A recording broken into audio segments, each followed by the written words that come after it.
अथर्ववेदे सप्तमाष्टके द्वितीयोऽध्यायः। हिन्वन्त्यसोरवस्रयस्वसारो जामयस्पतिम् महामिन्दुम् महीयुवाः पवमानरुचा देवो देवेभ्यस्परे विश्वावसून्याविश आपवमानसुष्टुतिम् वृष्टिम् देवेभ्यो दुवाः विषेपवस्व संयतम् वृषाह्यसि भानुनाद्युमन्तम् वाहवामहे पवमानस्वाध्याः आपवस्व सुवीर्यम् मन्दमानस्वाजुध इहोऽस्मिन्नवागहि यदद्भिः परिषिच्यसे मृज्यमानोकभस्त्योः तृणाः सधस्थमश्नुषे प्रसोमायं यश्ववत्पवमानाय गायत महे सहस्रचक्षसे यस्य वर्णम् अधुष्टुतम् हरिम् हिन्वन्त्यत्रिभिः इन्दुमिन्द्राय पीतये तस्य देवाजिनो वयम् विश्वाधनानि जिज्ञुषाः सखित्वमावृणीमहे वृषापवस्वधारया मरुद्वते च मत्सरः विश्वादथा न ओजसा तन्ताधर्तारमोऽन्यो पवमानस्वर्दृशम् हिन्वेवाजेषु वाजिनम् अयाचित्तो विपानया हरिः पवस्वधारया द्विजम् वाजेषु चोदय आन इन्दो महीमिषम् पवस्व विश्वदर्शदः अस्मभ्यम् सोमगातुवित् आकलशाः अनुषतेन्दोधाराभिरोजसा येन्द्रस्य पीतये विष यस्य ते मध्यम् रसन्ते वृन्दुहन्त्यद्रिभिः सपवस्वाभिमातिहा राजाः वेदाभिनीयते पवमानो मनावधि अन्तरिक्षेण यादवे आन इन्दोशतग्विनङ्गवाम् पोषम् स्वश्यम् महाभगद्विमूतये आनः सोमसहोजुवो रूपन्नवर्चसे भर सुष्वाणो देववीतये हर्षाः सोमद्युमत्तमोऽभिद्रोणाः निरोरुवत् सीदञ्चेनो न योनिमा हंसा इन्द्राय वायवे वरुणाय मरुद्भ्याः सोमो हर्षति विष्णवे इषन् लोकाय नो दधतस्मभ्यम् सोमविश्वराः आपवस्व सहस्रिणम् ये सोमासः परावति ये अर्वावति सुन्विरे ये वादशर्यणावति य आर्जीकेषु कृत्तसु ये मध्ये पस्यानाम् ये वाजनेषु पञ्चसु येनो वृष्टिम् दिवस्परि पवन्तामासु वीर्यम् सुवाना देवास इन्दवः पवते हर्यतो हरिर्गृहानो जमदग्निना हिन्वानो गोरथित्वजे प्रशुक्रासो वयोजुवो हिन्वानासो न सप्तयः श्रीणाना अप्सुरञ्जत तन्वाः सुतेष्वाभुवो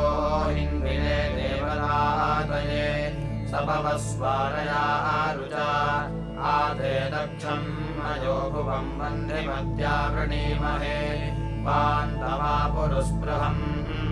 आमन्द्रमापरेण्यमाविप्रमामरीषिणम्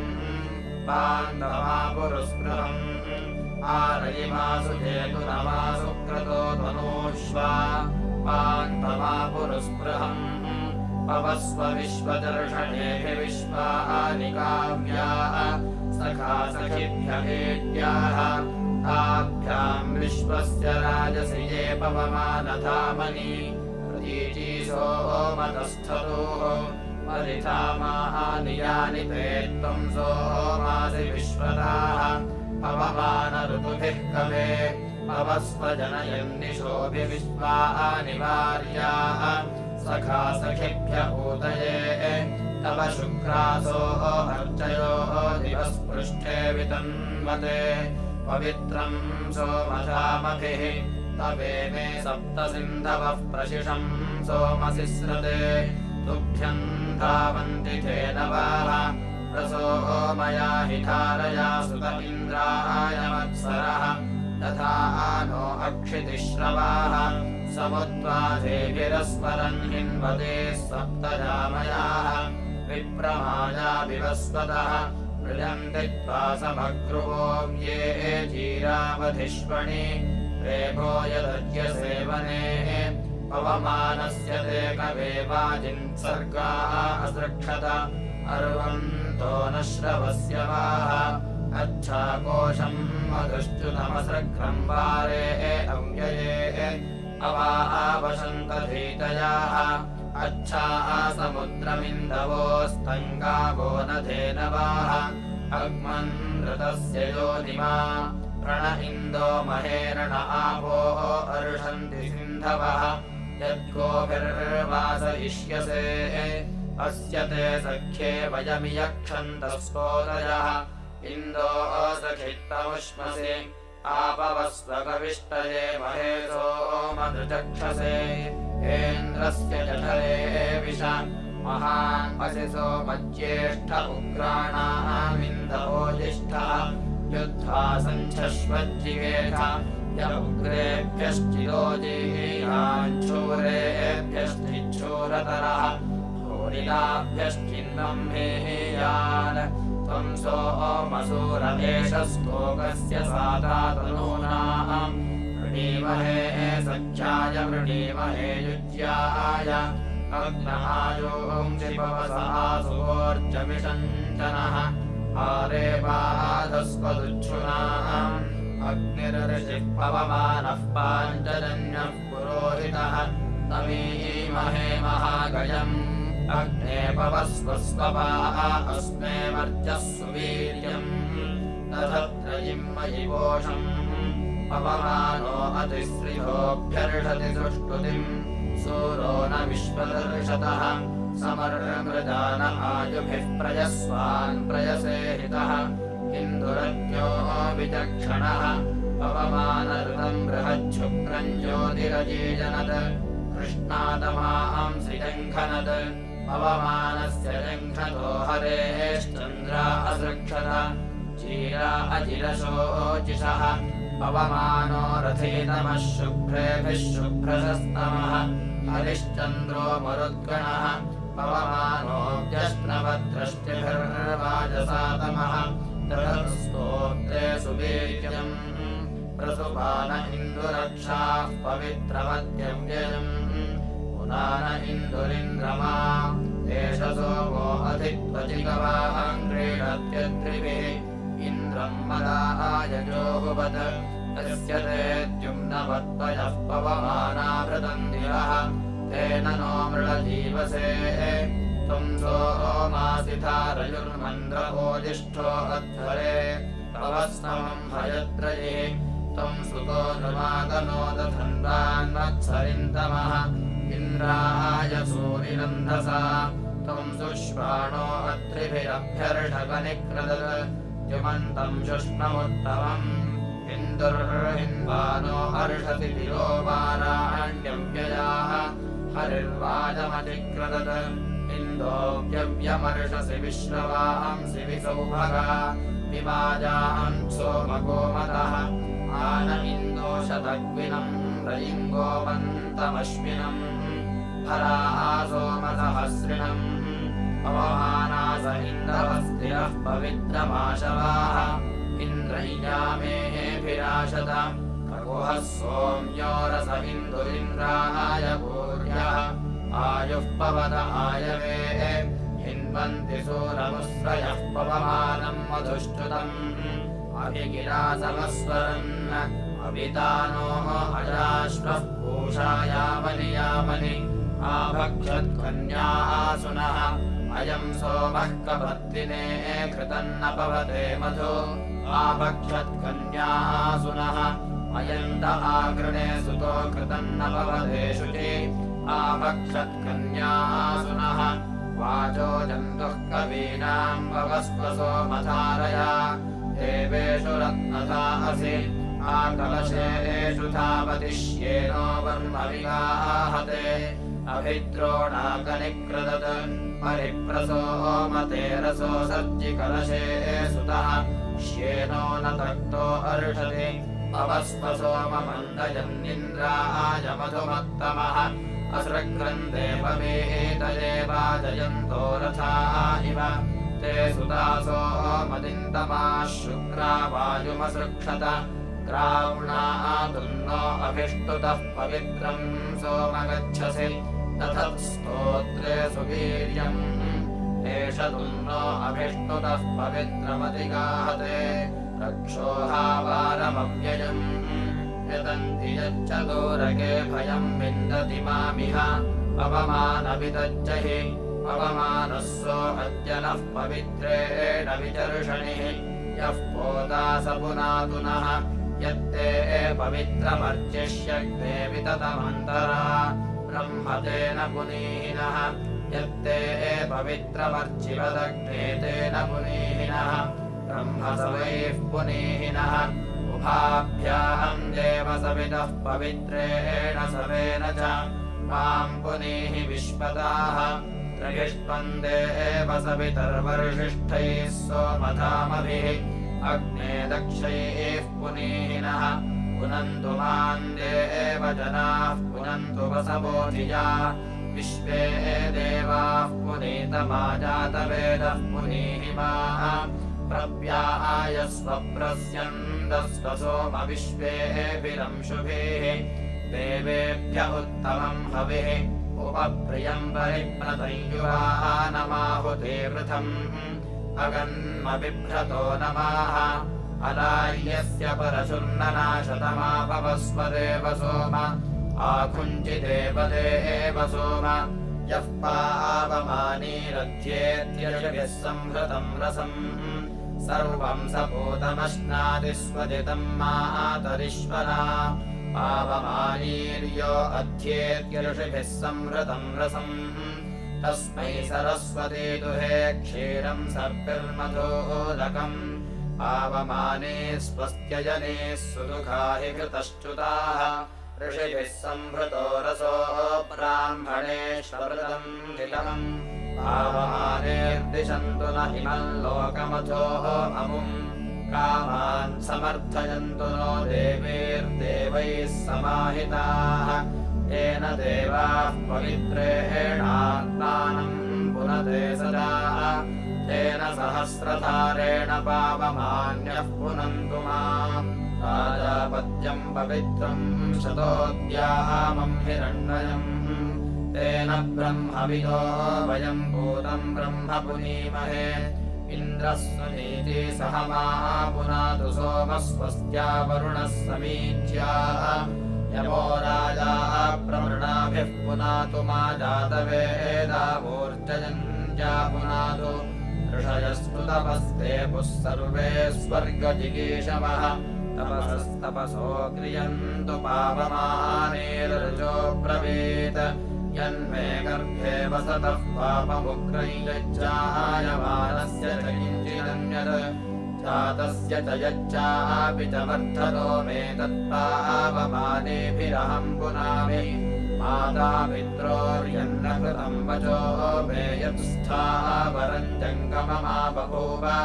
विश्वस्य तत्प्रहर्षितम् वचो मे तत्पावमानेभिरहम् पुनामि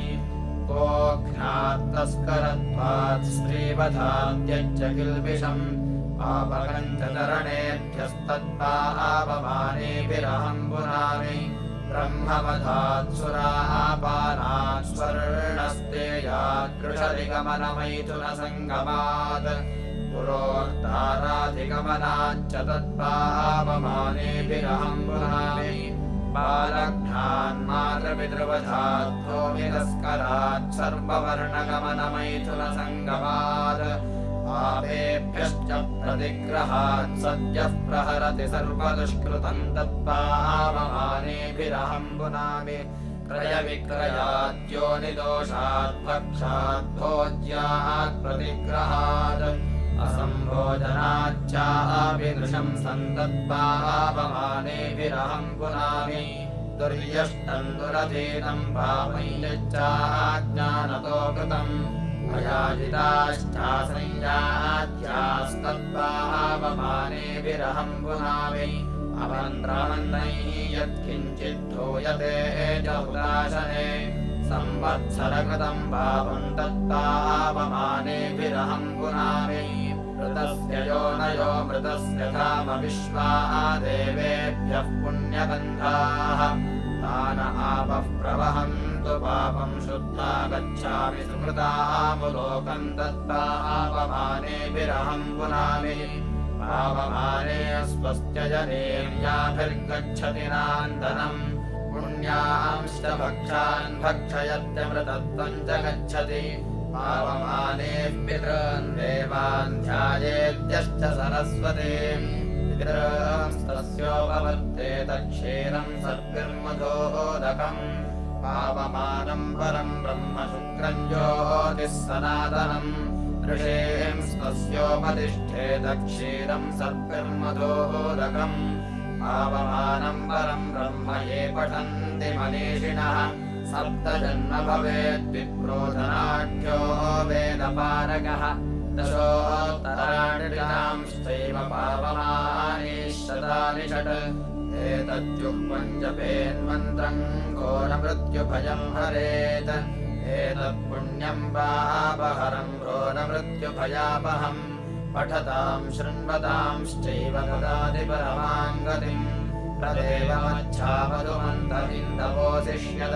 तदेवमच्छापदुमन्तविन्दवोऽशिष्यदन्तगावहानथेन वाह वर्षिषदो वचनावन्त ऊतभिः परिसृतमुस्त्रियाः निर्निजन्ति वे सरोरुवदभिपूर्वा अधिक्रदतु भारुहश्रथजन् स्वादते हरिः तिरः पवित्रं पर्यन्दुरुज्नयोनिशर्याणि दधते देव आवरम्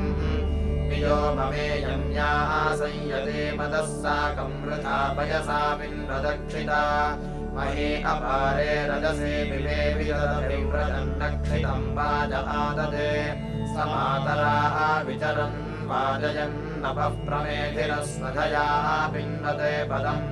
अंशुर्यवेन पिपिशे यतो नृभिः सञ्जामिभिर्न सते रक्षते शिराः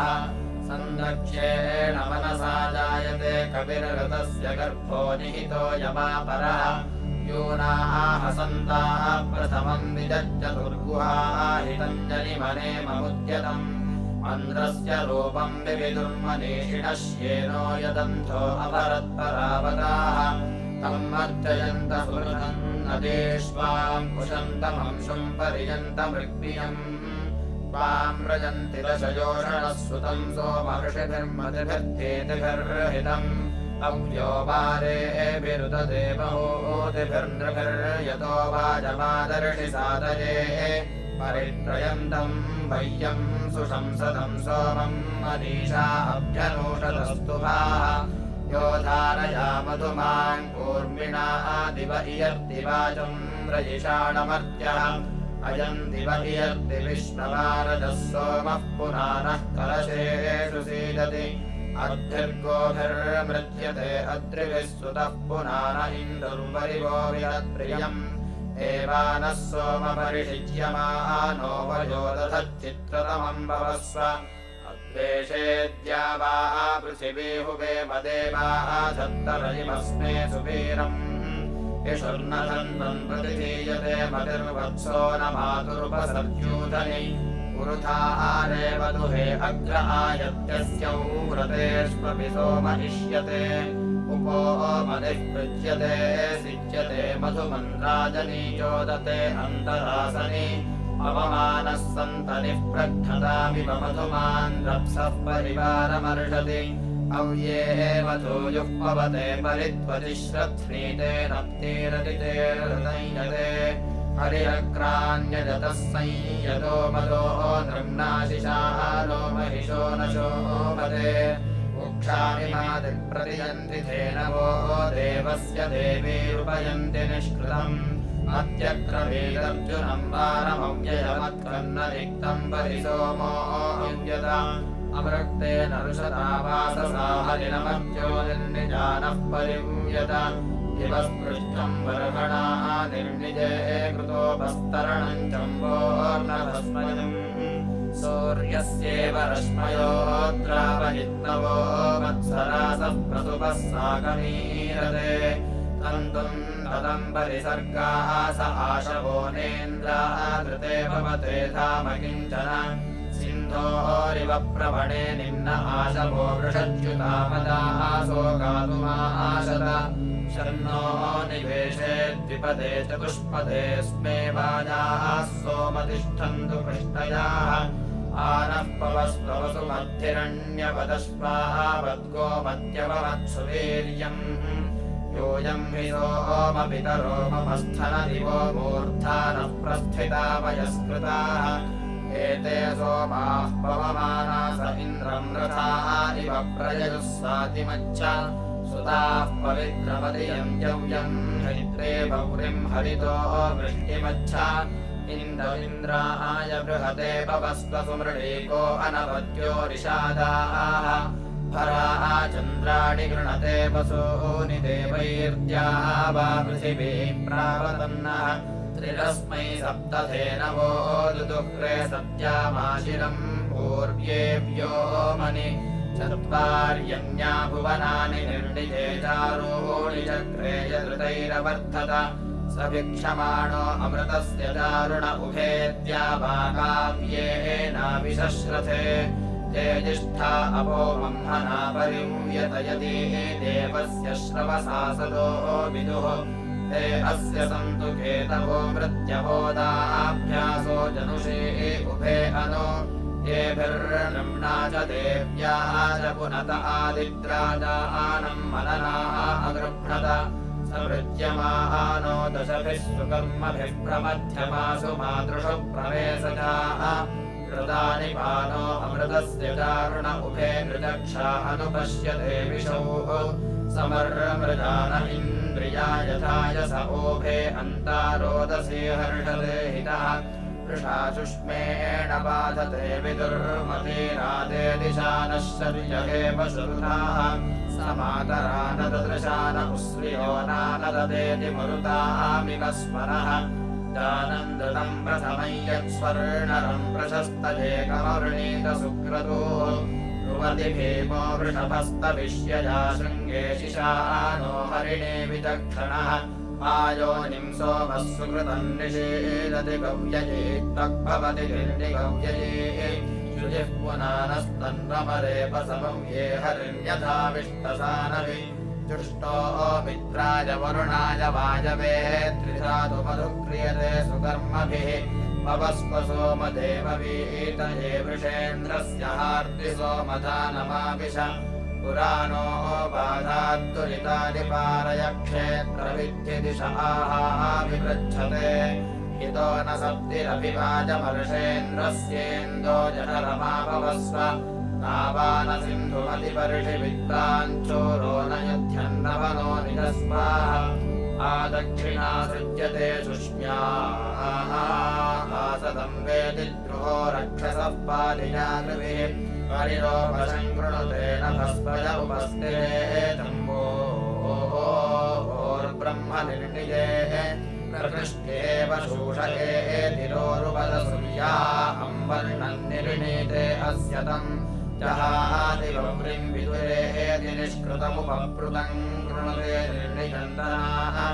अद्रिभिः सुतः पपते कपस्योरवृषायते नभसा पेपते पति समोदते न सते साधते गिराने निक्ते अप्सु यजते परीमणि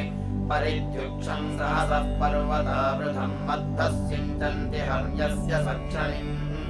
आयस्मिन् गावः सुहुताद ऊर्ध्वनि मूर्धन् श्रीणन्त्यक्रियम् वरेमभिः समेरथन्न पुरिजोरहेश तदशस्वसारो हरितेरुपस्थः दिगादुपज्रयति घोरभीज्यम् परैयदस्य मधुधा अजेजनन् श्येनो न योनिम् सदनम् धियावृतम् हिरण्यमासदम् देव एषति ये ऋणन्ति वर्षि प्रियम् गिराश्वो न देवाङ्गप्येति यज्ञियाः पराव्यक्तो अरुषो दिवः कविर्वृषा त्रिपृष्ठो अनविष्टका अभि सहस्रणे तिर्यतिः परायते विभो न पूर्वीरुषसो विराजते तेषम् रूपम् कृणुते वर्णो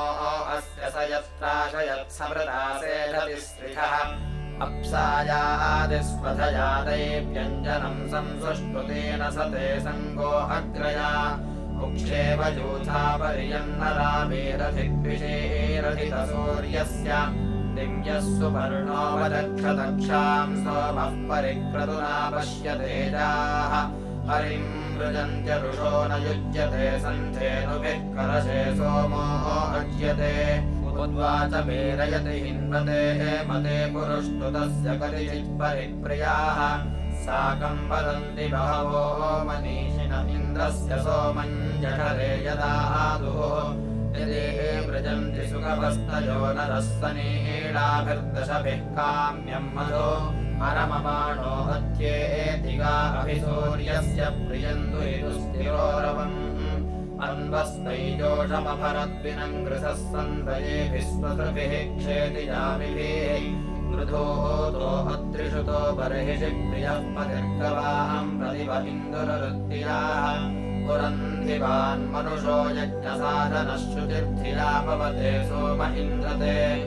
बाहुभ्या अञ्चोदितो धारया सुतोः नुष्वथम् पवते सोम इन्द्रते आप्राक्क्रतोऽन्समजैरद्धरे मतेर्वेर्नदृशच्छम्भो रासदद्धरे अंशुन्दुहन्तिस्तनयन्तमक्षितम् कविम् कवयोपसो मनीषिणाः समीगावो मतयो यन्ति संयतऋतस्य यो नासदने पुनर्भुवाः नामा पृथिव्या धरुणो महो दिवो ओपापूर्मौ सिन्धुष्वन्तरुक्षितः इन्द्रस्य वज्रो वृषभो विभो वसुः सोमो हृदे भवते चारुमत्सरः सदोपवस्तपरिपार्थिवम् रजस्तोत्रे शिक्षन्नाथोन्वते च सुक्रतो मानो निर्भाग्वसुनः सादनस्पृशो रयिम् विषङ्गम् बहुलम् वसीमहि आतून इन्दो शतदात्पश्यम् सहस्रदातु पशुमद्धिरण्यवत् उपमास्व बृहतीरेव तेरिषोधिस्तोत्रस्य पवमाननो गहि स्रग्मे द्रप्सस्य धमतः समस्परम् धृतस्य यो नासवनन्दनाभयः त्रेन्समूर्ध्नो असुरश्चक्र आरभे सत्यस्य नाभः सुकृतमपीपरन् सम्यक् सम्यञ्चो महिषा अहेशतसिन्धोरोर्मावधिवेना अवेविपन्न मथोर्धाराभिर्जनयन्तो अर्कमिप्रियामिन्द्रस्य तन्त्रमवीवृधन् पवित्रवन्तः परिवाचमासते पितैषाम् रत्नो अभिरक्षति व्रतम् महः समुद्रम् वरुणस्थिरो दधे धीरा इच्छे गुर्धरुणे स्वारभम् सहस्रधारे मते समस्वरन् दिवो नाके मधुजिह्वा असश्चताः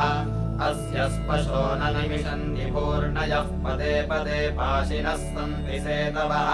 पितुर्मातुरध्याये समस्वरन् दृजा शोचन्तः सन्दहन्तो औव्रतान् इन्द्रद्विष्टामपचमन्ति माययात्पचमसि क्लीम् भूमनो दिवस्परे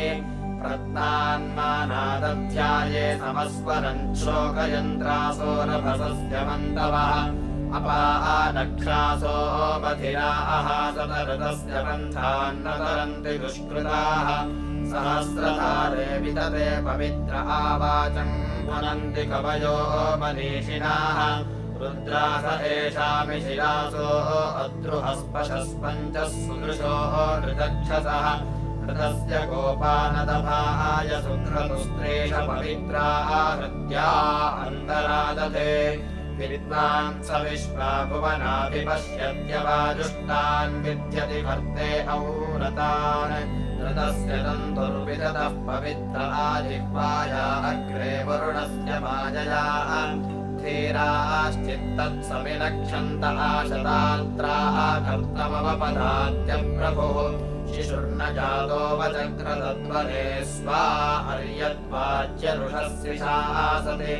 दिवो रेतसा सचते वयो वृथा तमीमहे सुमते शर्म सप्रथाः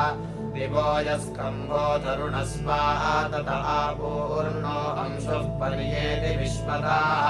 सेमे महे रोदसी यक्षदावृताः समीचीनेदाधारसमिषः कविः महिप्सरः सुकृतम् सोम्यम् मधुर्वेगव्योतिरदितेरृतयते ईशेयो वृष्टेरितः श्रियो वृषापान्नेताय इतभूतिरग्म्याः आत्मन्वन्नभो दुह्यते कृतम् पयऋतस्य नाभिरवृतम् विजायते समीचीनाः सुदानवः प्रीणन्ति तन्नरोहितमपमेहन्ति पेरवः अराः वेदंशुः सजमान ऊर्मिणाः देवाभ्या अम्मनुषे पिन्वति त्वचम् तथा आतिगर्भमदितेरुपस्थ आयेन तोकम् च तनयम् च धामहे सहस्रधारे पता असश्चतस्तृतीये सन्तु रजसि प्रजापतेः चतस्रो नाभो निहिता अवो दिवो हविर्भरन्त्यमृतम् कृतश्च्युताः श्वेतम् रूपम् कृणुते यत्सिषा सति सोमो वीड्वाङ्गसुरो वेदभूमनः धियाशमेः सचते सेमभिप्रपद्दिवस्कवन्धमवदर्शदुद्रिणम्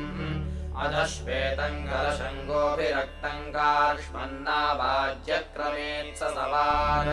आहिन्द्रिरे मनसा देवयन्तः कक्ष्येवते शतहिमायगोनाम् अद्धिः सोमपकृतानस्य तेरसोऽप्योपारम् विपवमानधावति समृज्यमानः कविभिर्मलिन्दमस्वदस्वेन्द्राय पवमानपीतरे अभिप्रियाणि भवते च नो हितो नामानि यह्वो अधियेषु वर्धते आसूर्यस्य बृहतो बृहन्नधिरथम् विश्वम् च मरुहद्विचक्षणः ऋतस्य जिह्वा भवते मधुप्रियम् वक्तावतिर्धियो अस्या अदाभ्यः तथा आदिपुत्रः पित्रोरपेज्या अन्नाम तृतीयमधिरोचने दिवः अवद्युतानः कलशाङ्गजिक्रतन्द्रभिर्येमानः कोश आहिरण्यये अभिमृतस्य दोहनाः अनूषताधित्रिपृष्ठपुषसो विराजति अत्रिभिः सुतो मतिभिश्च नो हितः प्ररोचयन्द्रोदसे मातरा शुचिः रोमाण्यं या समया विधावति मधोर्धारा पिन्वमानादिवे दिवे परिसोमप्रधन्वा स्वस्तजेन्द्रभिः पुरानो अभिवासयाशिरम् एते मदा आहनसो विहाय सस्तेभिरिन्द्रम् चोदयदातवे मघम् इति सप्तमाष्टके द्वितीयोऽध्यायः।